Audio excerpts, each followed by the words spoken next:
Juliano, aula de Direito Empresarial, aula 6, já está os slides no Moodle, tipos de empresário no direito, ou tipos de empresários no direito brasileiro. E aí, se você estiver acompanhando o meu material, você vai ver que ao final dessa aula, ao final dessa conversa, o nosso objetivo é que você consiga identificar, consiga verificar quais são os tipos de empresários no direito brasileiro. E aí, ao final, você deverá conseguir conhecer os diferentes tipos de empresário, identificar quais são as suas responsabilidades e suas obrigações e compreender por qual motivo que legislativamente foi necessário surgir esses tipos de atividades empresariais no Brasil. E a primeira coisa que eu gostaria que você anotasse é que empresário pode ser pessoa física ou pessoa jurídica. Então, primeira anotação dessa aula, que eu gostaria muito que você tomasse nota, é que empresário pode ser pessoa física ou pessoa jurídica. E o que isso quer dizer, Juliano? Então, vamos lá. Pessoa física não precisa muita imaginação, é só você olhar para si mesmo, ou olhar aqui para mim, que deve estar aí na sua tela, pessoa física, carne e osso, CPF, e assim dizendo. Pessoa jurídica, aí a gente já precisa buscar um pouquinho daquele nosso conhecimento que a gente já conversou sobre o que é uma ficção jurídica, estão lembrados? Ficção jurídica é uma construção aqui dentro do direito, aqui no nosso caso, o direito empresarial. Então, pessoa jurídica, ela não possui existência humana. Se eu estivesse na sua sala, eu estaria desenhando lá um bonequinho com uma barriga dizendo, olha, aqui nasce a pessoa física e a pessoa jurídica não nasce do ventre, da barriga de nenhuma outra mulher. A pessoa jurídica nasce como mesmo? É isso mesmo. A pessoa jurídica nasce com o registro no órgão competente. Quando eu estou falando em órgão competente, se for atividade empresarial, junta comercial, se for outro tipo de atividade, dependendo de onde for, é onde vai ser o registro. Quando eu digo órgão competente, eu estou pensando, por exemplo, OAB, né, uma sociedade de advogados, ela passa a existir assim que possui o registro na OAB, então, mas são outra conversa que não diz respeito a hoje aqui, o que a gente vai falar. Hoje, o que a gente vai tratar é sobre os tipos de empresário, ou tipo, melhor dizendo, os tipos de exercício individual. Quando eu estou falando individual, é por uma única pessoa, sendo essa pessoa física ou pessoa jurídica, ainda que de forma hipotética. Então, cuidado com o que eu estou dizendo. Hoje nós vamos conversar sobre as modalidades de exercício individual da atividade empresarial no Brasil, sendo pessoas físicas, aí tá tranquilo, ou sendo pessoa jurídica, que eu faço um parênteses dizendo assim para você, sendo pessoa jurídica, ainda que de forma hipotética. O que é de forma hipotética? A lei diz que até pode, mas na prática a gente não vai ter essa aplicabilidade. Então, pensando em exercício individual da atividade empresarial, nós temos o empresário individual, que é a nossa conversa hoje, nós temos o MEI, que a gente conversou a aula passada, que pode ser entendido até como uma subclasse, uma submodalidade do empresário individual, e na próxima aula, que não vai ser a semana que vem, a gente vai conversar sobre a EIRELI. Então, essas três modalidades, se você quiser anotar aí no seu cadernão, eu acho que é de muito bom tom você anotar que o exercício da atividade empresarial no Brasil de forma individual se dá com empresário individual, MEI e EIRELI. E aí, se você está acompanhando o material que eu postei, página 6, vai estar escrito assim: a pessoa jurídica é chamada de sociedade empresária e os sócios são aqueles que fazem parte. Eu coloquei ali sociedade limitada e sociedade anônima. Duas coisas que eu preciso lhe dizer. É verdade que toda pessoa jurídica é sociedade? Está travando? Poxa vida, a primeira aula não travou, estava super bem, ninguém reclamou. É verdade que pessoa jurídica, que toda sociedade é pessoa jurídica? Veja, dentro do direito empresarial, nós não podemos ficar fazendo premissas, afirmações. Por quê?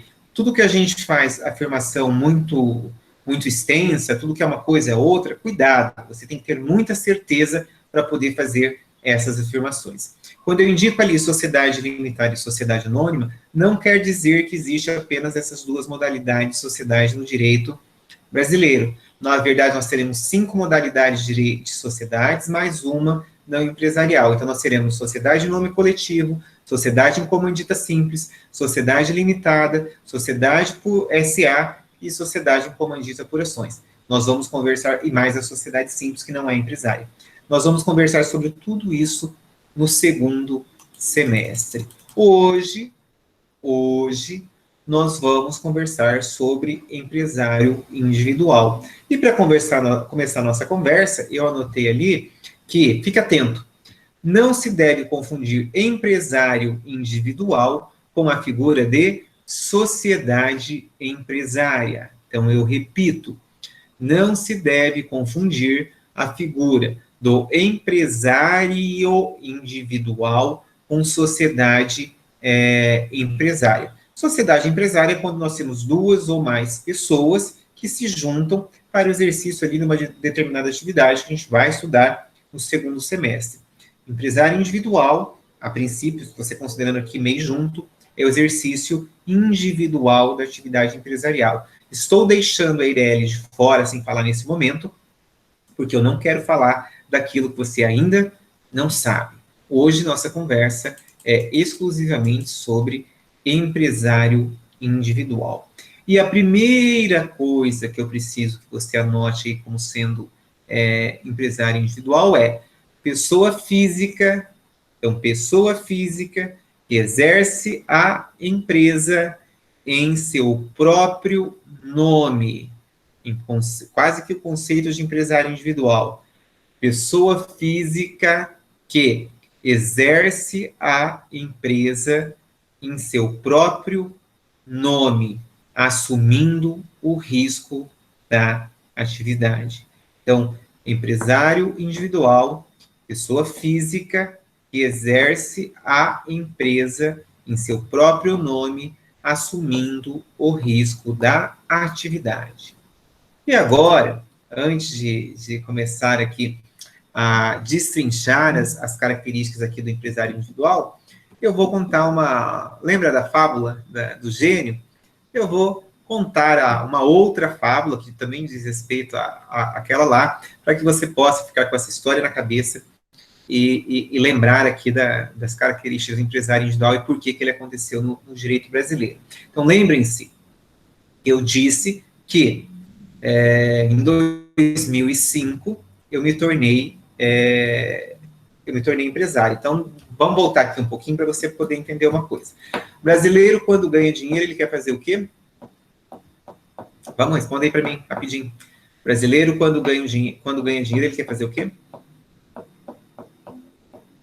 Vamos, gente. Ser empresário. Na verdade, gastar não.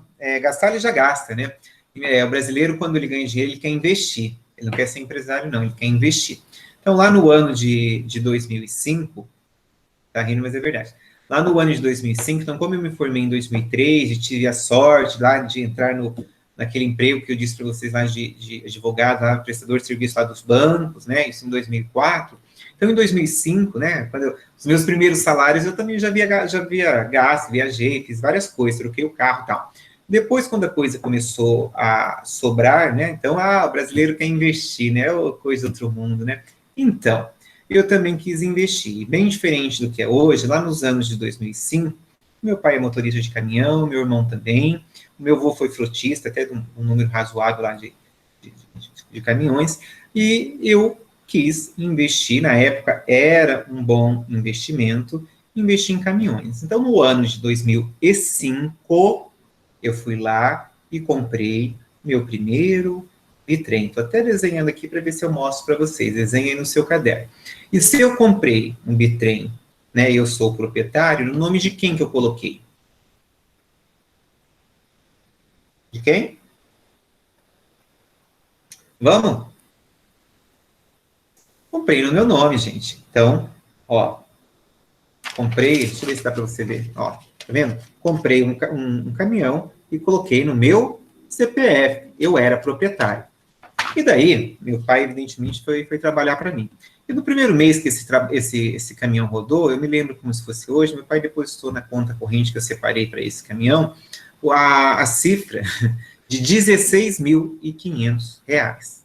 Eu fiquei olhando para aquele valor e pensei assim, nossa, acho que isso aqui é para pagar o óleo diesel, né, para pagar o salário dele. Eu tinha R$ 2.000 de parcela do cavalo, acho que era 1.500 na época do Bitrem, que era um consórcio, e tinha mais R$ 2.000 de seguro. Então, eu tinha um endividamento de R$ 5.500 por mês. Resolvi ligar para minha mãe. Falei, mãe, eu tenho um dinheiro aqui na minha conta, R$ 16.500, aliás, na conta do caminhão, eu queria saber para que é.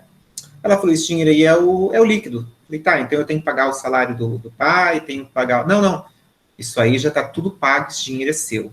Falei, rapaz, né? Devia 5.500, tinha R$ 16.500, sobrou R$ 11.000, isso no ano de 2005, que era, tipo assim, naquela época eu já ganhava bem como advogado, mas ganhava, né? 2005, né? Estava no primeiro ano ali, primeiro ano do meu cargo, eu ganhava na faixa de 6, 7, 8 mil reais, que era um dinheirão. Então, você imagina você somar 7, 8 mil reais de salário de advogado, eu não tinha nada de despesa, né? O apartamento que eu morava era meu, o carro era meu quitado, né? Eu era solteiro. Então, você imagina se pegar em 2005 8 mil reais de salário líquido, porque daí, como eu viajava, o reembolso de viagem eu usava para viver, meu salário ficava limpinho. Mais R$ 11.000 no caminhão dá uma cifra de 20 mil. Gente, R$ 20.000 há 15 anos atrás é bastante dinheiro, tá? É bastante dinheiro. E aí, então, o que eu fiz? Não fiz nada, deixei o dinheiro lá, né? Passados 6 meses, eu pensei, essa história de caminhão é boa, hein? Vou comprar o segundo bitrem. Fui lá, comprei o segundo bitrem, coloquei no nome de quem? No meu nome. Eu era o proprietário. Então, fui lá, ver se consegue enxergar. Coloquei o segundo caminhãozinho no meu CPF. Coloquei meu irmão para trabalhar para mim. E aquela conta matemática foi se repetindo. Então, cada caminhão começou a liquidar ali todos os meses 11, 12, 13 mil reais líquido. Concorda? Se você tem um negócio que está te rendendo uma quantidade dessa, o que você vai fazer? Você vai querer ter mais negócios desse. Eu sei que em menos de um ano, eu parti para o meu terceiro bitrem, né? E quando eu comprei não fiquei não. Quando eu comprei o meu terceiro bitrem, na época, então, assim, em 2005, foi o primeiro ano que eu fiz a minha declaração de imposto de renda, que eu contratei um contador e tal. E daí, quando eu fui comprar esse caminhão, ele falou assim para mim, seu Juliano, o senhor não pode pôr esse caminhão em seu nome. Falei, por que não?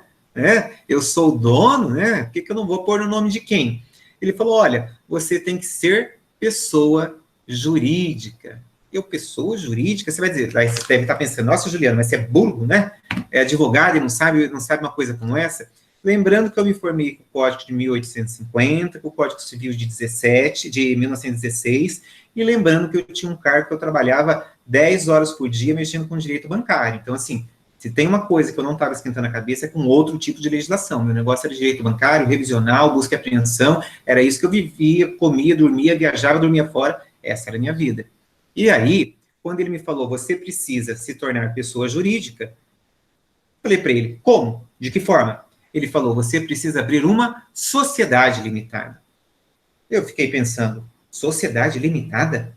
Falei para ele, eu não quero ser sócio de ninguém, os caminhões, né, estão andando bem, o dinheiro tá bom, eu tenho meu salário lá como advogado, para que eu vou querer uma sociedade? Quem vai ser meu sócio? Aí ele pegou e disse assim para mim, Juliano, no direito brasileiro, para você ser pessoa jurídica, você só pode ser por meio de uma sociedade. Peça para o seu pai ou para o seu irmão emprestar o nome para você. Eles serão seu sócio de laranja. Eu fiquei pensando assim, poxa vida, né? Eu tenho um excelente relacionamento com meu pai de longa data, com meu irmão também, eu só tenho um único irmão, entendeu? E aí pensei, isso aí não vai ser problema nenhum. Eu fiquei pensando, se eu colocar o meu pai como sócio, né? Meu pai foi caminhoneiro a vida toda, é que aparece um filho bastardo, né? Vai vir aqui reclamar parte da minha empresa. Falei, acho que meu pai não é uma boa alternativa, não. Pensei no meu irmão é casado, né? Tem filho, tudo certinho, qual que é o problema? Liguei para ele. Falei, Jardel, eu estou precisando abrir uma pessoa jurídica para a gente poder comprar o terceiro caminhão. E meu irmão já tinha ido lá olhar o caminhão, estava apaixonado, já estava contando como dele quase. Falei que senão a gente não vai poder comprar o caminhão, porque no meu CPF não pode. Ele, não, pega aí e faz o que você quiser com meus documentos. Eu abri uma sociedade limitada, em que 10% das cotas eu usei o nome do meu irmão. Eu estou anotando aqui para ver se você consegue ver. Eu peguei e abri uma sociedade que eu usei o nome dele com 10% e o meu nome com 90%. Quem era o único proprietário dessa sociedade? Eu, Juliano. Ele era meu sócio, laranja. Ele não entrou com R$ 1, eu não ia dar nada para ele, porque ele apenas emprestou o meu nome, ou o nome dele como irmão.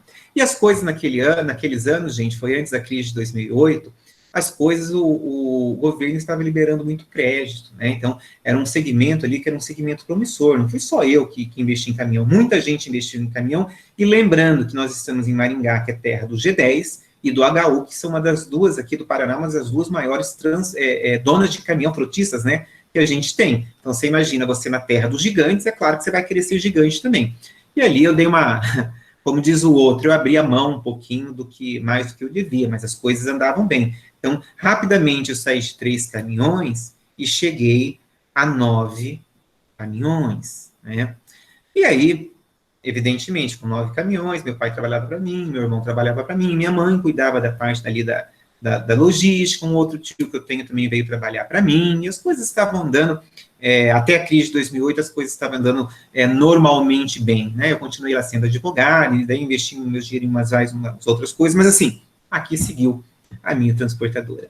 Até que um belo dia, não existia o WhatsApp naquela época, a minha mãe, que ela, na verdade, ela era o elo de ligação entre eu, meu pai e meu irmão, minha mãe me liga e diz assim para mim: olha, Juliano, estou te ligando porque seu irmão e sua cunhada estão se separando.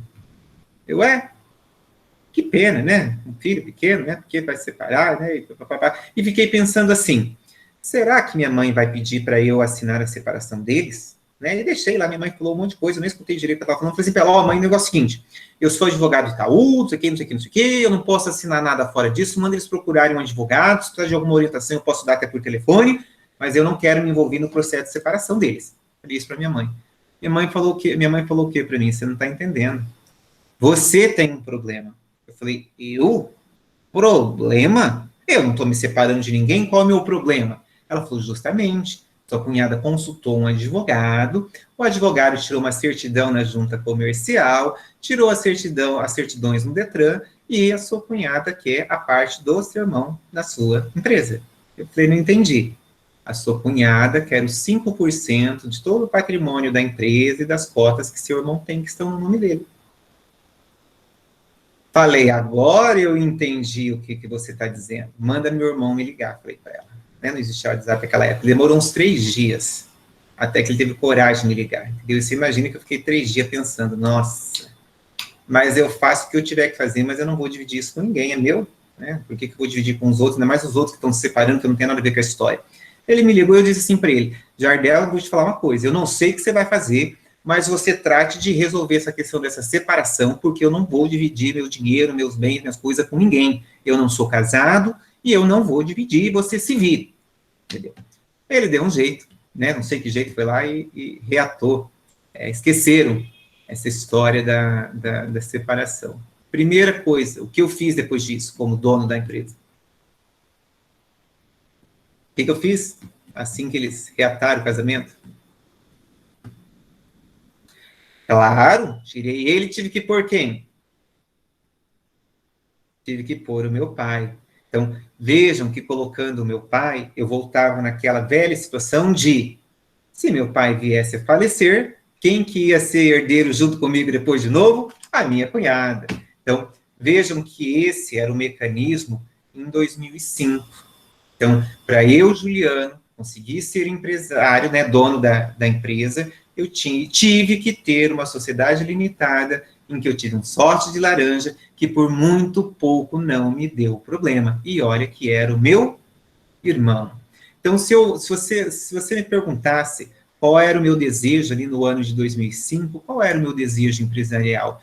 Era ser dono sozinho de uma empresa. Então, olha que interessante. Eu, Juliano, em 2005, se você me perguntasse: Juliano, qual é o seu anseio como empresário. E eu ia dizer, eu quero ser dono sozinho da empresa. Eu não quero ser sócio. O que eu tenho é meu, está no meu nome, os financiamentos sou eu que estou me virando, sou eu que tenho crédito, sou eu que tenho a ideia. Eu quero ser empresário sozinho. Aí vamos brincar um pouquinho? Faz de conta que eu tenho encontrado aquela lâmpada mágica, né, que minha mãe encontrou em 2008. Digamos que eu tenho encontrado em 2006. E tenho esfregado lá a manga da minha camisa, lá na lâmpada mágica, e sai um gênio, perguntou, e aí, Juliano? Vou lhe conceder 3 pedidos, faça o primeiro. Meu primeiro pedido, quero ser empresário sozinho. E o gênio disse, pedido concedido. O que aconteceu em 2006, gente? Lei Complementar 123 de 2006 viabilizou a existência do empresário individual. Antes ainda de eu começar por a sola, antes ainda de eu vou continuar com a fábula aqui para vocês. E aí, em 2006, meu contador me ligou e disse, Juliano, eu tenho a solução dos seus problemas. Você pode ser empresário sozinho. Eu, como é que é? Você pode ser empresário sozinho. Eu falei, é isso que eu quero ser. Veja, eu não me preocupei e não perguntei como é que funcionaria a minha responsabilidade, concorda? Nem quando eu fiz o pedido para o gênio, nem quando o meu contador entrou em contato comigo e disse, agora a gente consegue, você consegue ser empresário sozinho. Eu não perguntei qual seria a minha responsabilidade. Eu só disse, eu quero ser empresário. E aí, gente, deixa eu até pôr minha folhinha para cá, que eu vou mostrar uma outra folha agora. O jurídico ali que eu trabalhava, ficava ali na Brasil, em frente ao Itaú Centro ali, ficava no 14º andar ali do prédio. Um belo dia, interfonaram para mim da portaria e disseram, desce aqui para assinar um documento. Era o boy lá do meu contador. Eu desci, em cima desse documento, era tipo um formulário, estava escrito assim, ó, anotem no seu caderno. Requerimento de empresário individual. Era um formulário, gente. Eu olhei aquele documento, eu assinava muita coisa naquela época, né? Olhei, vi escrito requerimento de empresário individual. Vi meu nome, vi minha qualificação, vi o meu endereço, vi que era um pedido que dizia que essa atividade que tinha 20 mil reais de capital inicial, vi que era no segmento de transportes, vi que tinha o nome fantasia, que era o meu mesmo nome fantasia lá da minha sociedade limitada, porque eu não queria mudar o adesivo, o timbre lá, eu gostava da logomarca dos meus caminhões, então não queria mudar. E, inocentemente, pensei, eu acho que esse documento é para levar na junta para dar abertura a um contrato social. Coloquei minha assinatura lá, entreguei para o boy e fiquei aguardando o meu contador entrar em contato. Um tempo aí depois, sei lá, 4, 5 dias, uma semana depois, meu contador entrou em contato e disse, Juliano, me passou o número do meu CNPJ, do meu empresário individual, e vocês imaginam o tamanho do anseio, né, que eu tinha naquela época, tipo assim, eu precisava abrir uma conta corrente em nome do empresário individual novo, para começar a passar a movimentação dos caminhões e começar a fazer a transferência dos documentos, concorda? Então, isso eu tinha pressa, tinha urgência nessa questão empresarial. Assim que ele me passou o número, como eu já conhecia ali o pessoal da agência, fui correndo lá falar com o gerente, falei, abre aí para mim uma conta em nome aqui desse CNPJ, que agora eu sou empresário sozinho. Veja, eu era tão inocente que eu nem falei empresário individual, eu falei, eu sou empresário sozinho. E o cara também, né, se eu que era advogado estava nessa bobice toda, imagine o gerente do banco, né? Naquela época, sentado lá na minha frente, naquela escrivania, aquele monitor cabeção, ele diz assim para mim, eu preciso de uma cópia do seu contrato de sociedade, né, do seu contrato de empresário sozinho. Eu, verdade, vou ligar para o meu contador. Não existia o WhatsApp, gente. Catei meu celular, liguei para o meu contador e falei, aqui está o e-mail do gerente do banco, manda aqui nesse e-mail a cópia do meu contrato de empresário individual para eu poder abrir a conta. Ele falou, já estou mandando. Deu 2 minutinhos, o gerente virou o monitor cabeção para mim e disse, ele mandou esse documento. Olhei o documento, estava escrito o quê? Requerimento de empresário individual. Eu sou uma pessoa que, olha, sério mesmo, eu queimo a cara para fazer as coisas muito rápido. Falei para ele, é duro trabalhar com os outros, né? As pessoas não entendem as coisas, né? Eu estou pedindo o contrato do empresário individual, o cara está mandando o requerimento, né? Vou ligar para ele, né? Que coisa. Liguei, falei, fulano, eu quero o contrato de empresário individual, não quero essa história de requerimento. Adivinha o que ele me falou? Seu Juliano, o empresário individual, o documento de abertura dele é esse requerimento de empresário individual. É só isso? Só isso. O senhor pode ver que no verso tem o timbre aí da Receita Federal com o seu número do CNPJ. Desliguei o celular com vergonha, falei para o gerente, é isso aí. Então, primeira informação que você tem que anotar aí no seu cadernão. O documento de abertura do empresário individual é chamado de requerimento de empresário individual. Então, primeira informação que você deve anotar aí no seu cadernão é que o documento de abertura do empresário individual chama-se requerimento de empresário individual, é feito por um contador, ele cobra, na época se cobrou um salário mínimo meu, tá vendo que começa a distanciar daquela questão do MEI, que depois eu faço o paralelo, deixa eu primeiro falar aqui tudo do empresário individual, depois a gente faz o paralelo lá com o outro. Então, você precisa de um contador, você precisa pagar essa abertura, e o documento de abertura desse empresário individual chama-se requerimento de empresário individual. E agora, antes até da gente listar o que tinha nesse documento, que a gente vai conversar sobre cada coisa, eu quero dar um passo aqui um pouquinho atrás para voltar na história do Gênio. Quando eu fiz o pedido para o Gênio, em nenhum momento eu, Juliano, estava preocupado com responsabilidade. Quando eu digo preocupado com responsabilidade, eu não estava preocupado com limitação de responsabilidade. O que eu disse para vocês? Quero ser empresário sozinho. Apenas isso. Então, quando eu somos pessoas físicas e que a gente assume qualquer tipo de compromisso de forma pessoal no seu CPF, você tem dúvidas de quem é o responsável? É você mesmo? Eu não tenho essa dúvida. Nem você. Agora, vejam bem. Lembram da história de ficção jurídica? Ficção jurídica é uma criação aqui, uma construção dentro do direito. Eu vou ter que me valer-me desse conceito para agora conseguir explicar um requisito do empresário individual que, para alguns, vai dar um nó na cabeça, mas não tem nada de nó, não. Então, escutem bem. Empresário individual não possui personalidade jurídica. Eu, se fosse aluno, até anotava isso. Empresário individual não possui personalidade jurídica. Então, agora vamos discutir o que é isso para que você possa entender. A ausência de personalidade do empresário individual, ela é decorrente dessa ficção jurídica que o direito criou. Qual ficção jurídica, Juliano? Eu, quando lustrei lá a lâmpada e fiz meu pedido, eu só queria que o Juliano fosse dono sozinho da empresa. Então, olha que interessante. Eu, Juliano, quando faço negócios aqui em meu nome, é meu CPF, ó. Tá aqui no meu braço direito. Então, meu braço direito está ligado ao meu tronco, então está ligado ao meu rosto. Então, se eu vou lá e compro um veículo, compro um carro, né, como comprei aqueles primeiros caminhões no meu CPF, quem que é o titular, quem que é o proprietário? É o Juliano. Se uma daqueles motoristas batessem daqueles caminhões, quem seria o responsável como proprietário? O Juliano. Até aqui você não tem sombra de dúvidas. Quando eu fiz aquele pedido que eu quero ser empresário individual, é como se eu estivesse pedindo para o Gênio superpoderes. Como assim superpoderes? Na minha outra mão, na minha mão esquerda, eu teria agora um CNPJ. Eu repito, quando eu pedi que eu gostaria de ser empresário sozinho, eu não fiz questão de responsabilidade nenhuma. Nem o legislador, gente. É como se o legislador tivesse atendido o meu pedido do Gênio Mágico. Por que atendeu o meu pedido? Ele estava pensando em resolver exclusivamente o anseio da sociedade. Qual que era o anseio da sociedade? Permitir que uma única pessoa fosse dono de uma atividade empresarial. Então, o empresário individual, ele nasce por meio de uma ficção jurídica como não tendo personalidade.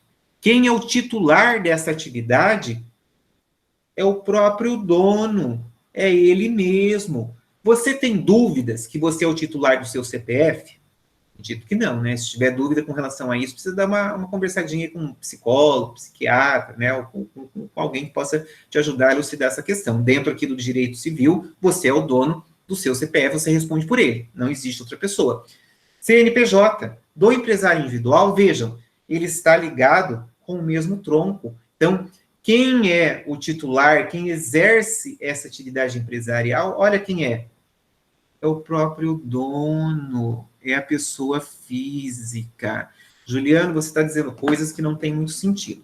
Por enquanto, vá anotando essas coisas que eu vou te ajudando a refletir sobre isso. Então, o empresário individual não possui personalidade jurídica. Ele tem CNPJ? Pergunta para boi dormir, né? E quando eu faço essa pergunta na prova, olha, de verdade, gente, não é maldade minha, mas eu chego a ver sair fumacinho da cabeça dos alunos, né? Por que isso, gente? Veja, a personalidade jurídica aqui do empresário individual é uma ficção jurídica. Ela não existe porque ele é um coitado. Ela não existe porque ele nasceu assim. Se ele foi criado dessa forma, nós não temos o direito de discutir. Como assim discutir? Eu quero saber por que o empresário individual não tem personalidade. Eu estou te dando a resposta. Ele não tem personalidade porque naquele momento, em 2006, a preocupação legislativa era permitir o exercício individual da atividade empresarial. Apenas isso. Não existia o MEI ainda. Deixa o MEI para 2008. Nós estamos em 2006. Entendem? Então, em 2006, foi-se permitido o exercício de uma pessoa física da atividade empresarial e, com isso, ser criado um CNPJ. É como se me desse superpoderes, gente. Em uma mão eu tenho um CPF e na outra mão eu tenho um CNPJ. Olha que beleza! Quando eu quero fazer negócio em nome do Juliano, eu uso o meu CPF. Quando eu quero fazer negócio em nome do meu empresário individual, eu uso meu CNPJ. Mas, tá ligado no mesmo tronco. Eu não vou serrar o meu braço para perder o meu braço, por quê? Eu não posso perder. Então, tem tronco comum. Quem é o titular do CPF e do CNPJ do empresário individual? A única pessoa que, no caso aqui, é o Juliano. Anotem essa ideia de ausência de personalidade, porque dessa ideia a gente vai decorrer da principal característica do empresário individual. Como é que funciona a sua responsabilidade? Ela é ilimitada ou total. Eu repito, ele possui responsabilidade ilimitada ou responsabilidade total. Sabe por quê? Ele não tem personalidade. Se eu pego o meu carro que está lá registrado no meu CPF, saio dirigindo que nem um louco e bato, quem vai ter que pagar essa conta? O dono, Juliano. Quando eu pego meu outro carro em nome do empresário individual, registrado no CNPJ, saio dirigindo que nem louco e bato também. Quem vai pagar essa conta? O dono. Quem que é o dono? O Juliano. Então, espera lá que eu vou desenvolver essa ideia ainda. Antes de eu desenvolver essa ideia, eu quero trabalhar aqui o que é que vai ter num contrato, num requerimento de empresário individual. Peguem seu caderno, pegue uma folha em branco, isso aqui é importante. Quando a gente voltar aí para as aulas presenciais, eu vou fazer isso aqui como metodologia ativa. E daí depois você não venha chorar e falar que não sabe o que eu estou falando. Estou falando do requerimento de empresário individual. Então vamos lá. Em cima aí da sua folhona, aí do seu cadernão, coloque aí, requerimento de empresário individual. Qual é o primeiro item que a gente vai ter que pôr aqui? Vou pôr item número 1. Vou ter que pôr o quem? O nome do titular. Então, no meu caso, meu nome, Juliano Miqueletron, sim, brasileiro, casado, advogado, portador do RG tal, CPF número tal, residente domiciliado em tal lugar. É o titular da atividade. O que mais que eu preciso pôr? Como você já estudou comigo teoria da empresa, teoria de Erskine, existe atividade empresarial sem local? Se falar que tem, não fale que estudou comigo. Não existe, então eu preciso indicar qual é o local dessa atividade empresarial. Então faz a ordem aqui, entendeu? Colocar o endereço da empresa. Preciso colocar o quê? Qual é a função, qual é o objetivo. Então, no meu caso, era uma empresa de transportes. Agora, querem ver que coisa interessante?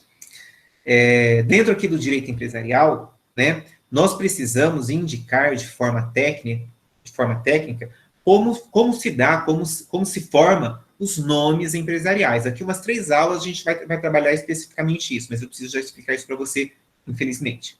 Dentro do direito empresarial, nós temos, de forma bem grosseira, depois você vai ver que tem uma outra subdivisão, mas por agora serve. Nós temos firma e nós temos denominação. Coloca no cantinho da sua folha.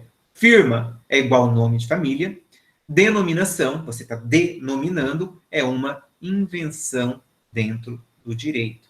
Como nós estamos aqui pensando em empresário individual, o que o legislador pensou? Eu quero identificar quem é o titular dessa atividade.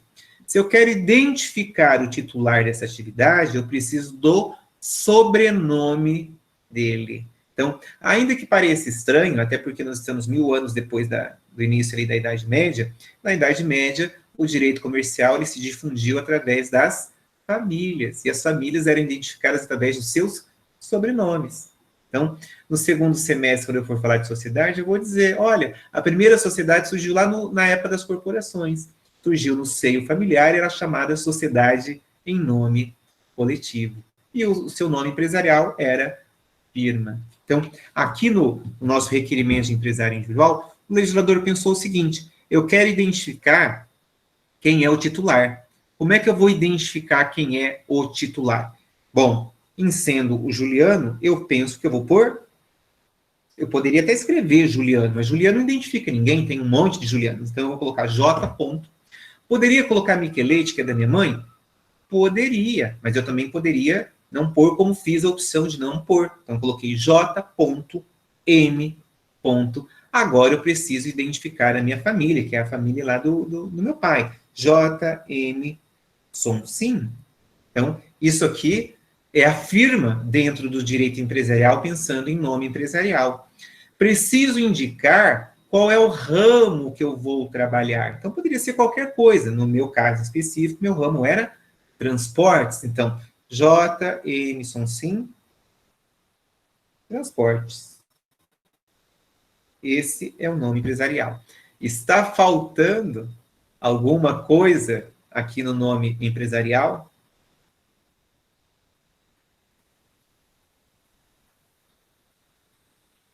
Pode responder. Olha, se baseando na Lei Complementar 123/2006, você pode estar pensando, você pode ser um ME ou você pode ser um EPP. Estão lembrados que o que é cada coisa?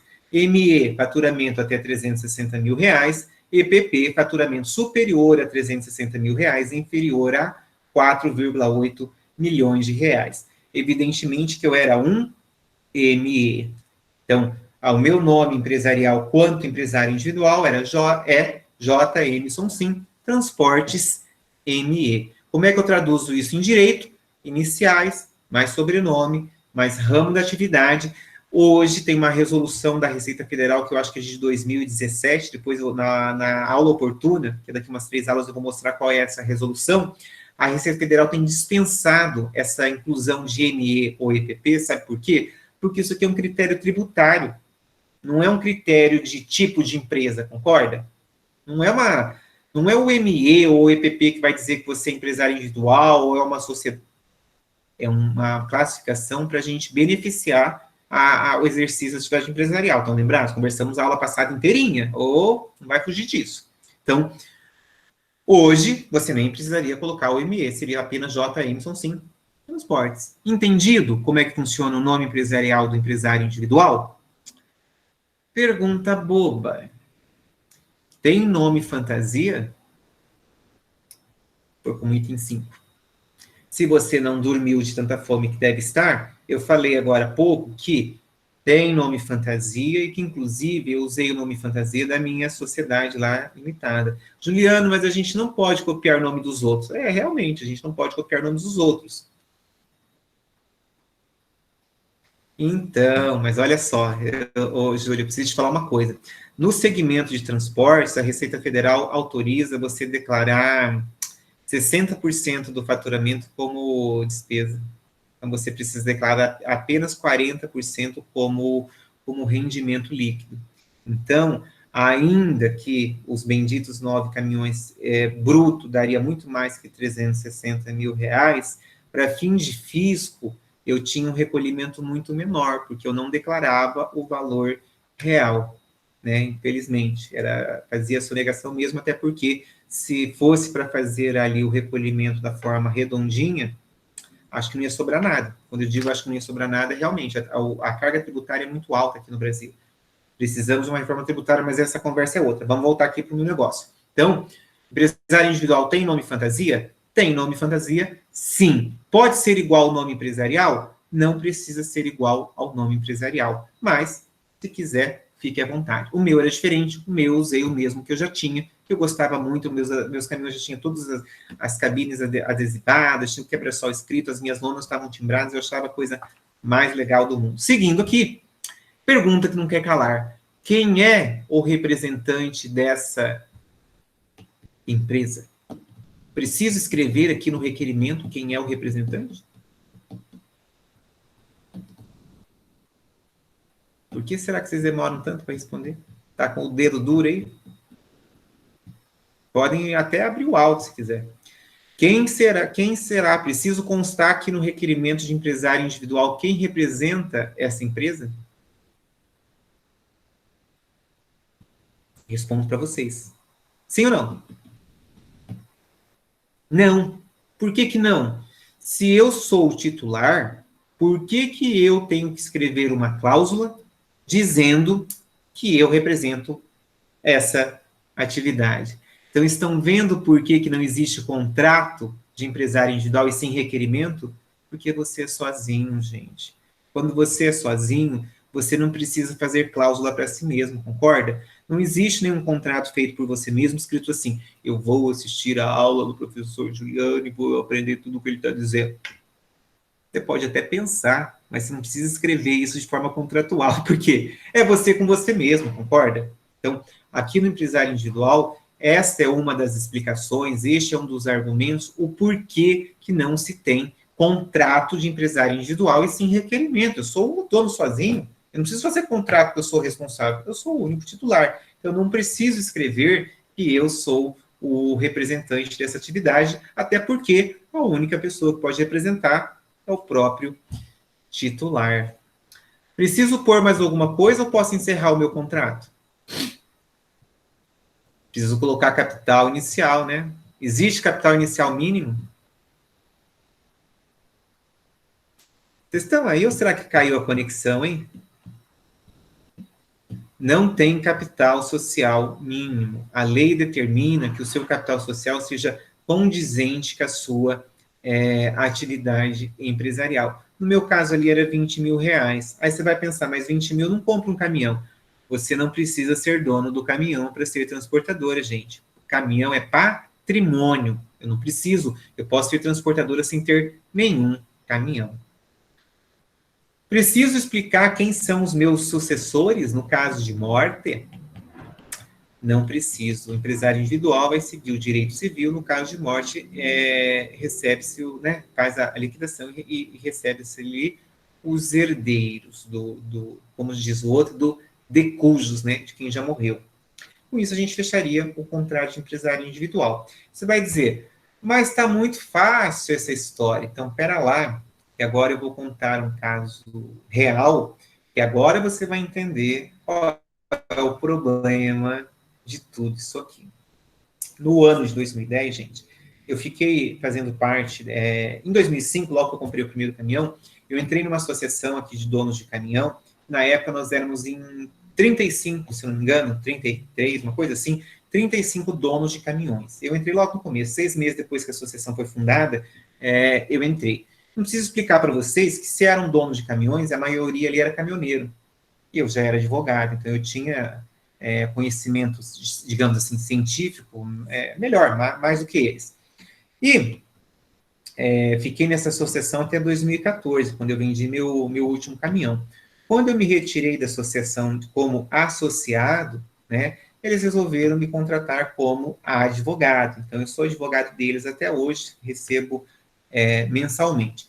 Mas no ano de 2010, um daqueles associados me pagou uma consulta. Eu não tinha escritório, eu era advogado lá do conglomerado de banco. Mas, já que ele queria uma consulta por escrito, uma consulta formal, ele foi me consultar como advogado. E ele me trouxe o seguinte problema. Escutem bem, que isso é bem importante.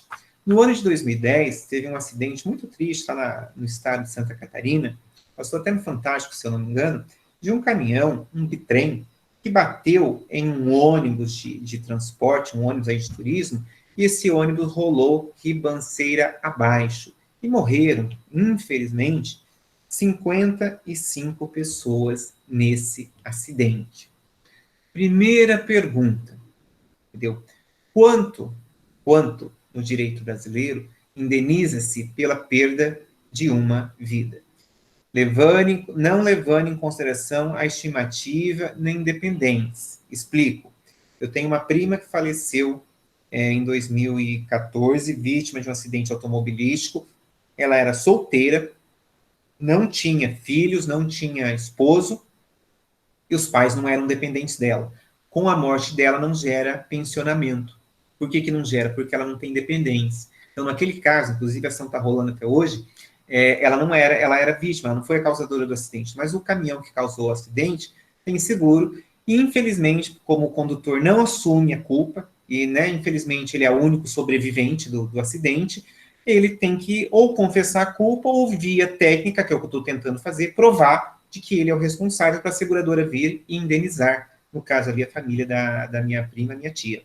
Quanto o direito, quanto o TJ Paraná, quanto o STJ mantém num caso de indenização pura e seca de uma vida, não levando em consideração estimativa nem quanto a pessoa ganhava. Caiu morto, não tem dependente, não recolhe INSS, não tem nada. Quanto vale uma vida aqui no direito brasileiro?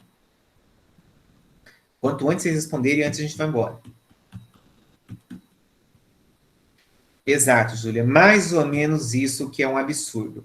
Entre 100 a 150 mil reais. Absurdo. Sou assim. Fique gravado aqui o meu protesto, porque eu acho realmente, vida não tem preço, mas o direito brasileiro tem que precificar. Então, para ficar uma conta fácil aqui, vamos usar até o valor que o Júlio falou, que não está fora, é isso mesmo. 55 mortes vezes 100 mil reais dá um passivo de indenização de quanto?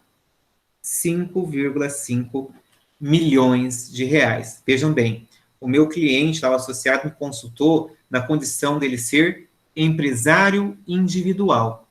Então, o caminhão dele, ele era responsável por esse acidente, e esse acidente tinha um passivo ali para liquidação de 5,5 milhões de reais. Então, querem ver uma coisa? Eu sou uma pessoa precavida, eu vim de baixo, então eu gosto de fazer as coisas certas, eu tenho medo de algumas coisas. Eu nunca fiquei com carro nem caminhão sem seguro. Desde o meu primeiro caminhão, eu fiz seguro, e conforme as coisas foram crescendo, essa pólice virou uma pólice corporativa, depois virou uma pólice de frota, e lá em 2010, a J. Emerson Cine Transporte, tinha uma pólice que, para terceiros, veja, era a maior apólice que existia dentro da associação. A minha apólice cobria para terceiros danos de R$1 milhão. Você vai dizer, mas R$1 milhão não é muito dinheiro. Não é muito dinheiro hoje, nós estamos em 2020. Há 10 anos atrás, gente, eu me lembro como se fosse hoje. Um caminhão novo, completo, custava na faixa de cavalo bitrem 350. Olha, estourando 380 mil reais. Então eu pensava o seguinte, se um dos meus caminhões bater em outro caminhão e o caminhão for novo, 380 mil minha pólice paga. Se bater em 2 caminhões e der perda total, e veja, mesmo caminhão quando dá perda total, ainda sobra o documento para você vender. Então é difícil você zerar a continha ali quando você tem a pólice, sabe? Eu pensava, dá 700 e poucos mil. Se meu caminhão bater em 3 caminhões novos, minha pólice paga. Se bater em mais que isso, pô, se é uma catástrofe, daí eu já não posso me precaver. Veja, se esse meu cliente que estava me consultando, a pólice dele era menor, mas vamos considerar a apólice que eu tinha de R$1 milhão, que era a maior apólice de cobertura dentro da associação, porque eu era o cara que tinha mais caminhões naquela época dentro da associação, que eu tinha 9 conjuntos de bitrem. Vejam bem uma coisa, quanto é a dívida que ia ser liquidada nesse acidente, responsabilidade civil? 5,5 milhões de reais. Vamos buscar a apólice? Vamos, 1 milhão. 5,5 menos 1 milhão, sobrou 4,5 milhões de reais. Bom, o empresário individual tem patrimônio em nome do CNPJ, os outros caminhões.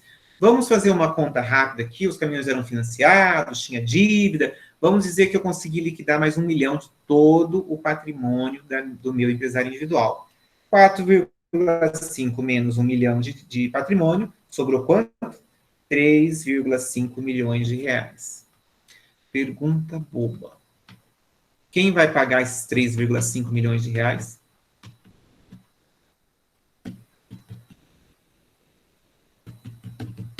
está olhando para ele. O titular da atividade responde de forma ilimitada. Alguns autores chamam, inclusive, de confusão patrimonial. Então, se eu pegar aquele meu desenho anterior, que eu desenhei os caminhõezinhos ali no CPF, eu poderia continuar desenhando aqui os caminhões, ó, no CNPJ. E em 2010, o Juliano, né, que a gente quando fosse meu ali, o problema não era, graças a Deus. O Juliano já tinha o imóvel que ele morava, ele já tinha outros imóveis de aluguéis, digamos assim, ele já tinha veículos, ele já tinha aplicações, então vamos ver como é que o direito resolve essa questão? O seu Juliano, devedor de você mesmo, não piora o seu, olha só que história, não estou devendo aqui, o empresário individual não está devendo 3,5 milhões de reais, o titular responde junto. O imóvel, o bem de família, o seu imóvel por uma lei federal, ele possui garantia constitucional. Eu não vou tomar o teto que você mora, Juliano, mas os seus outros imóveis de aluguel eu vou tomar daqui para mim. Ah, o seu carro? Putz, você gosta de carro, né? Que pena, vai ficar a pé, porque veículo não é bem de extrema necessidade. Eu posso penhorar, posso leiloar, posso fazer o que eu quiser. Se tem dinheiro na poupança, tem aplicações, tem ações, que pena, seu Juliano, o senhor vai ficar sem tudo isso, porque aqui o senhor é responsável junto para liquidar essa dívida. Resumindo, gente, digamos que eu tivesse ali mais um patrimônio pessoal de R$ 1 milhão na época. 1 milhão menos 3,5, o Juliano ficaria ainda devendo 2,5 milhões de reais. Ou seja, eu arrumei dívida para minhas próximas 3 vidas. Quando eu me deparei com essa situação jurídica, o que eu pensei? Quero parar de brincar. Não quero mais ser empresário individual. Eu não quero estar dormindo aqui na minha cama, enquanto lá os motoristas, os caminhões estão rodando para cima e para baixo. Eu não quero correr o risco de perder o carro que eu ando. Eu não quero correr o risco de perder outros imóveis que eu trabalhei, suei muito para poder comprar.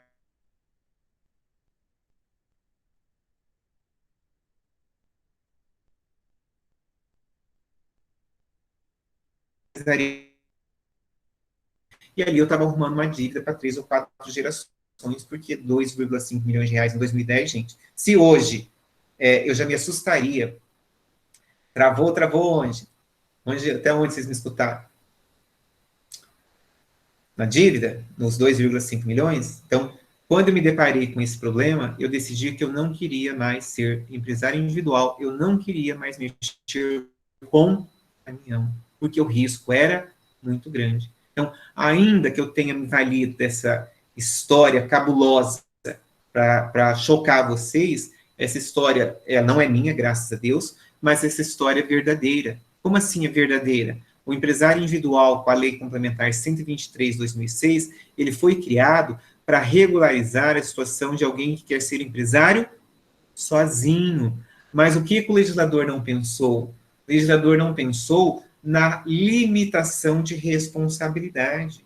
Então, como ele não pensou na limitação de responsabilidade, de forma proposital, não pense que eu faço as coisas de forma inocente, mas de forma proposital, eu escolhi um exemplo como esse, para mexer com você, e você entender que uma atividade de alto risco, em hipótese nenhuma, poderia ser exercida como empresário individual. Juliano, mas a história é muito boa. Realmente, a história é muito boa, eu realmente preciso dessa consultoria, realmente a coisa funciona dessa maneira. Por isso que você vai lembrar do que eu estou te dizendo. Então, o fim dele, coitado, não era meu amigo, era meu cliente. O que ele fez? Ele, na verdade, ele não tinha patrimônio que dava para saldar.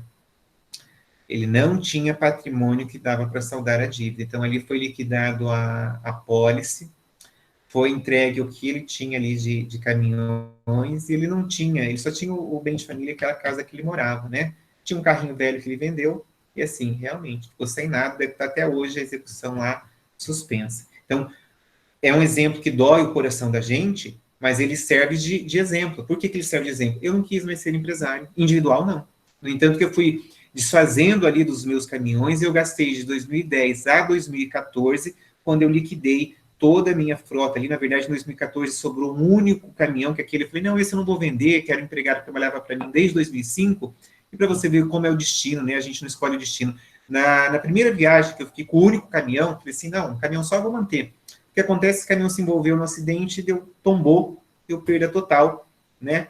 E diante de um sinistro lá que foi de grande monta, eu não tinha muito o que fazer. O que eu achei melhor, que acho que foi março de 2014, eu entendi por bem que era melhor eu receber o seguro, ainda que com prejuízo, e eu liquidei. Eu não tive mais caminhão a partir de março de 2014. E daí meu pai ficou com dois, meu irmão ficou com dois, que depois na próxima aula, não na semana que vem, na outra, eu vou contar a história do meu irmão que se tornou a Eireli, ali com os dois caminhões que eu comprei, mas não é hoje. Hoje eu preciso fechar a conversa aqui do empresário individual. Então, fazendo uma reflexão aqui da Lei Complementar 123/2006, ela foi boa quando ela surgiu? Claro que ela foi boa. Ela me possibilitou ser empresário individual, só que o texto da lei, a ideia da lei, não era para alguém que tivesse uma atividade de alto risco, gente. A ideia do empresário individual era ali para o pedreiro, para o pintor de paredes, para a pequena lanchonete, eram para aquelas atividades que tinham um anseio social de tirar o sócio de laranja e ter uma atividade empresarial. Mas qual era o problema desse empresário individual? Tinha que pagar o contador para abrir, tinha que pagar o contador todo mês e tinha que pagar os impostos do mês, né? Porque estaria aqui enquadrando, se quisesse, como o IME ou como o IPP. E aí, agora as histórias começam a convergirem. Lembra da minha mãe que faz pão caseiro para vender? Como é que a minha mãe, né, 2 anos depois, 2008, como é que minha mãe que faz pão caseiro para vender ia conseguir ser empresária individual? Ela não conseguia. Então, a gente tem um doutrinador que diz que o MEI é uma subclasse do empresário individual, que o empresário individual surgiu primeiro. Só que quando surgiu, para mim, eu que era frotista, não tinha problema nenhum, eu adorei ser empresário individual. Qual era o problema? Qual é a crítica? Responsabilidade total ou ilimitada. E quando a gente se pergunta, mas por que o direito fez isso, Juliano? O direito construiu uma ficção jurídica sem personalidade. Ele deu superpoderes para a pessoa física, que ora ela é CPF, e olha, você nem levantar o braço, e ora ela é pessoa jurídica. Olha que interessante. Não foi ruim, gente. Mas, por exemplo, que eu aproveitei, né, de forma proposital em usar com vocês, é um absurdo você deixar alguém ser caminhoneiro, ser dono de frota, dono de qualquer atividade de risco, sendo empresário individual. Então, no decorrer da história, aquelas pessoas que eram pequenininhas, como a minha mãe, que ganhava pouco, que precisava. Na época, Eduardo, é só você imaginar, eu tenho um slide que não sei onde ele foi parar, que dizia que no ano de 2006, se eu não me engano, 80%, 85% das atividades empresariais registradas aqui na Junta Comercial do Paraná eram sociedades limitadas. Por que eram sociedades limitadas? Porque não havia outra forma de você exercer a empresa no Brasil, senão por meio de uma sociedade limitada. Então, quando surgiu o empresário individual, todo mundo correu para ser empresário individual. Pergunta-se, em algum momento aqui da minha conversa, e até por isso de propósito eu aproveitei para falar para vocês que eu me tornei empresário individual com 9 bitrens, entendeu? Em algum momento aqui da minha conversa, eu falei que o empresário individual é pequeno? Não falei. Falei que ele fatura pouco? Não falei. Falei que ele tem limitação de faturamento? Não falei. Eu usei tudo isso de propósito, porque infelizmente, a população, de uma maneira geral, como empresário individual, foi o primeiro que surgiu, e foi pintor de parede, foi o pedreiro, foi aqueles que são menores, não estou falando pequenininho, aqueles que foram menores, que eram menores, correram para essa atividade, mas logo no decorrer viram que não dava certo. Por que não dava certo? Eles não podiam manter o empresário individual aberto. Por isso que 2 anos depois, em razão do clamor social, conseguimos promulgar, né, publicar ali a Lei Complementar 128 de 2008, que criou o MEI. Então, o MEI, ele mantém todas as características do empresário individual, com mais aqueles benefícios. Quais benefícios? Você consegue abrir o MEI pela internet, né? Você não precisa declarar patrimônio, o seu nome empresarial, você coloca lá seu nome completo, mais o CPF, mais a palavrinha MEI. Você pode ter no máximo um funcionário e pode faturar de forma isenta R$81 mil. Eu tenho o valor mínimo ou máximo aqui de faturamento empresário individual? No meu caso, eu era ME, eu estava limitado a R$ 360 mil. Eu não me lembro bem qual foi o ano, eu acho que foi em 2009, 2010, que foi um ano muito, muito interessante ali do setor dos transportes. Eu me lembro que eu cheguei na risca aqui dos 360 mil. O que meu contador fez? Juliano, nós não podemos perder essa marca. Eu me lembro que eu abri uma outra pessoa jurídica, na época, um outro empresário individual em nome da minha mãe. Ela não era nada, não era MEI, não era nada disso, entendeu? E passei a faturar ali ordem de conhecimento de frete em nome dela. Por quê? Porque eu não podia extrapolar os 360 mil reais. Vocês estão lembrados da conversa da aula passada? Como MEI, eu não posso ser empresário individual. Por quê? É uma acumulação de benefícios. Mas como empresário individual, eu posso ser, por exemplo, uma Eireli, eu posso ser sócio de uma sociedade.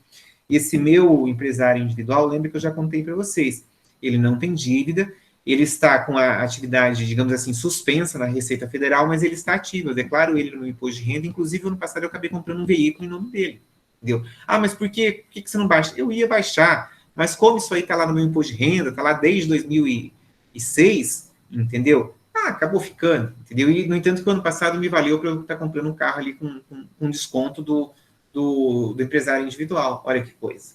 Então, essa aula de hoje, ela é destinada a gente fazer esse paralelo, esse encontro entre empresário individual e MEI. Vejam que o MEI, né, é uma situação grotesca falar uma coisa como essa, mas o MEI seria uma subclasse, seria o filhinho do empresário individual. O MEI também tem responsabilidade limitada, o MEI também, a responsabilidade vai ser total. Então, veja, eles são parecidos, mas eles surgem em momentos absolutamente distintos. Vejam que o pintor de paredes pequenininho, ele não se enquadra aqui como empresário individual, já como MEI ele se enquadra. E mesmo assim, se você olhando até agora, então você só conhece o empresário individual e conhece o MEI. Se você forçar um pouquinho o seu raciocínio, você já vai conseguir refletir e pensar o seguinte: opa, mas então, quer dizer, está tudo certo? Ou eu sou empresário individual, eu sou MEI? Não, gente. Foi, se necessário, se criar, né, que é o que eu vou conversar na outra aula, a possibilidade do exercício individual da atividade, que daí a gente se baseou no direito francês, com responsabilidade limitada, que é o caso da Eireli, que a gente vai conversar depois. Aqui, no caso do empresário individual, eu posso ter quantos funcionários eu quiser, eu posso faturar o quanto eu quiser. Ah, mas então eu posso ser empresário individual ganhando 10 milhões de reais? Posso. Você só não vai ser ME ou EPP. Vai pagar imposto em cima daquilo que você ganhou, concorda?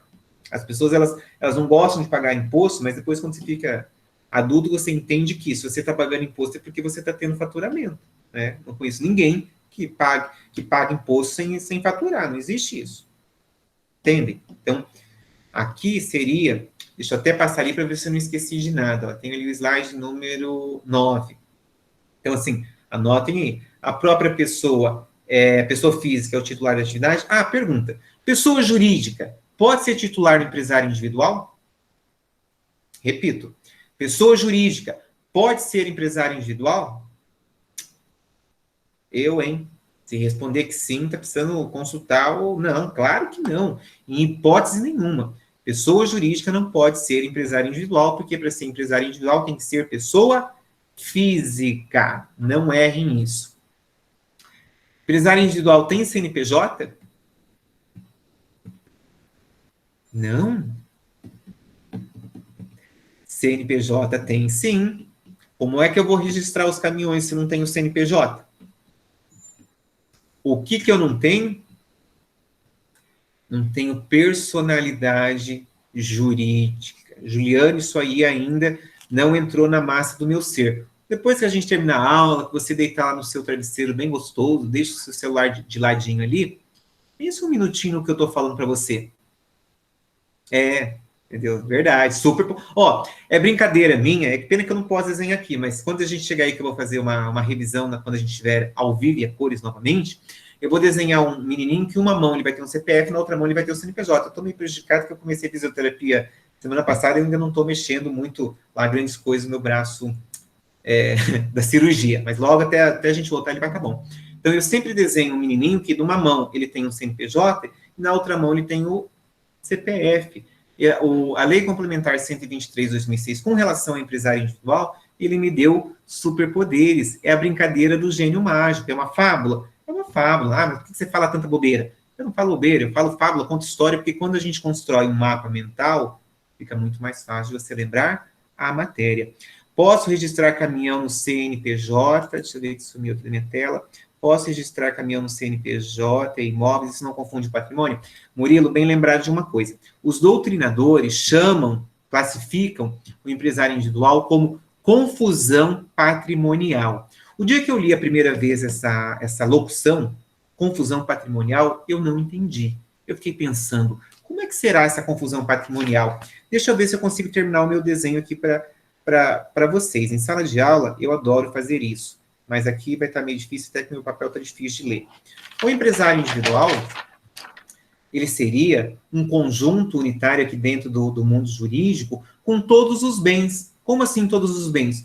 Os caminhões em nome do CPF, no nome do CPF, os caminhões em nome do CNPJ, os imóveis em nome do CPF, o meu carro em nome do CPF, o meu dinheiro em nome do CPF. Tudo isso aqui num único conjunto chamado conjunto juliano. Então, alguns doutrinadores chamam que no empresário individual nós temos uma confusão patrimonial. Por que eu não conseguia entender essa locução antes de ver essa representação gráfica? Porque eu pensava, como pode estar confundindo patrimônio se o documento lá do caminhão está escrito no nome do CNPJ? Eu transferi vários caminhões, inclusive os caminhões novos que eu fui comprando depois de 2006, eu já fazia o financiamento, o caminhão já saía lá no Detran registrado em nome do CNPJ. Então, para mim, foi um choque em 2010, quando eu me deparei com essa situação de que eu ia acabar pagando a conta inteira, porque eu não queria isso. Vai dizer, mas tu é desligado, hein, Juliano? Nossa, se vocês soubessem quanto eu corria lá no meu emprego, quanto eu viajava, se tinha alguma coisa que eu não estava pensando nessa questão aqui do empresário individual. Eu queria tirar só meu irmão e meu pai da brincadeira, porque eu era o único dono. Então, hoje, você que estuda aqui comigo, você está tendo essa aula e, graças ao mapa mental e às histórias esdrúxulas aqui que eu contei, eu tenho certeza que você vai se lembrar qual é a principal característica do empresário individual, que é a sua ausência de personalidade. Não posso dizer que isso é uma característica tão positiva assim, porque para mim isso é preocupante, mas eu posso dizer que isso aqui na época era uma característica interessante, porque eu me livrei, eu resolvi o problema do sócio de laranja. Então, eu sempre costumo perguntar nas nossas provas, né? Eu sempre costumo, depois a gente vai fazer isso em metodologia ativa, né? Eu costumo dar um problema para você, te dar alguns dados ali e perguntar para você. Olha, como advogado, né, dessa situação, qual é o melhor tipo de atividade empresarial que você sugere para o seu cliente? Claro que eu vou fazer isso depois que você já tiver o conhecimento da Eireli, né? E daí você vai poder decidir entre MEI e empresário individual. Vamos com calma. Entre só o que a gente sabe, que é só entre MEI e empresário individual, qual é melhor? Pergunta para a gente ir embora, para você se livrar de mim, ó, 22h08, para a gente não enrolar muito e você ter uma aula de 1 hora e alguma coisa. Entre o MEI e o empresário individual, qual é melhor? E por quê? Vamos? Vamos, Naomi. Vamos, deixa eu ver quem mais está lá na sala. Stephanie. Gabriel. Quem mais? Murilo. Alceu. Olha, meu computador está sacaneando vocês, hein? Cada hora ele mostra um nome aqui. Angélica, cada hora ele mostra um nome para mim. Entre o MEI e o empresário individual, se vocês tivessem que recomendar um dos dois, qual vocês recomendariam e por quê? MEI por conta... Lucas, parabéns, hein? Devia ganhar 0,5 na média. Por quê? Nessa pergunta tonta que eu estou fazendo, né? Eu não dei... me lembra depois, Lucas. Nessa pergunta boba que eu estou fazendo, evidentemente que é uma pergunta inocente, né? Pelo amor de Deus, entre empresário individual e MEI, qual é melhor? Né? Não sei, depende, né? Fazendo de conta que eu não falei em restrição, não falei em quem pode... Lembra? Tem um monte de gente que não pode ser MEI, né? Fazendo de conta que não é essa a nossa discussão, evidentemente que de forma genérica é melhor você ser MEI, porque MEI você tem isenção tributária. Já que você não tem a responsabilidade está ferrada nos dois, concorda? É total. Então, se você não tem essa questão de restrição, você nunca, como um caso ali com 9B30, você nunca vai poder ser MEI. Não pode, a lei não permite. A resolução lá de 2009 vai excluir o frotista como MEI, até porque o faturamento é maior, bruto, né? Líquido, tá, coitado, acho que nem sobra nada. Mas eu acho não, bruto não é isso, não. Então, isso seria mais ou menos, deixa eu ver, se faltou alguma coisa, porque eu me enrolo aqui com o falatório, né? E não posso pular nada, porque senão. Não, é isso mesmo. Do empresário individual é isso mesmo. Então, não há distinção entre pessoa física e pessoa jurídica. Quando eu digo não há distinção, é quanto à responsabilidade, né? Evidentemente, se eu estou aqui me apresentando como empresário individual e colocando o meu requerimento de empresário individual, você está entendendo que eu estou comprando em nome do meu CNPJ. Se eu estou colocando aqui a minha OAB, meu CPF, você está entendendo que eu estou comprando em nome do meu CPF. É importante você anotar, que até a última linha ali página 9 ali do material que eu postei, que existe a vinculação do patrimônio da pessoa física na pessoa jurídica. Agora, o direito também te permite fazer o quê? Você requerer o benefício de ordem. Qual que é o benefício de ordem? Naquele exemplo lá do acidente do ônibus que eu falei, se de repente o advogado vier fazendo penhora no meu carro, no meu dinheiro primeiro, e ainda existe bens ali do CNPJ, eu posso requerer o benefício de ordem. Qual é o benefício de ordem? Primeiro esgotar todos os bens da pessoa jurídica, para depois vir com os bens da pessoa física. Não vai mudar muita coisa, tá? Se a dívida for de 5 milhões e meio, como eu estava exemplificando para vocês, eu penso que está ferrado de qualquer forma. Mas, né, dentro do direito, a gente tem que arrumar artifícios, né, argumentos para que a gente possa discutir as coisas. Esse é um dos argumentos. Primeiro, liquide os bens empresariais, para depois vir liquidar os bens aqui da pessoa física, ainda que ela seja a titular responsável do empresário individual. Ficamos por aqui hoje. Hoje falaram pouco, hein? Não estão gostando da minha aula. Deixa vocês, né? Logo a gente se vê, lá para junho. Estou brincando. Vamos brincar com coisa séria. Então, assim, 22 e 2, já dá 1h12. Mais ou menos isso aqui era a conversa que eu precisava ter com vocês. Evidentemente que quando a gente se reencontrar fisicamente, eu vou fazer uma revisão de tudo isso aqui, né?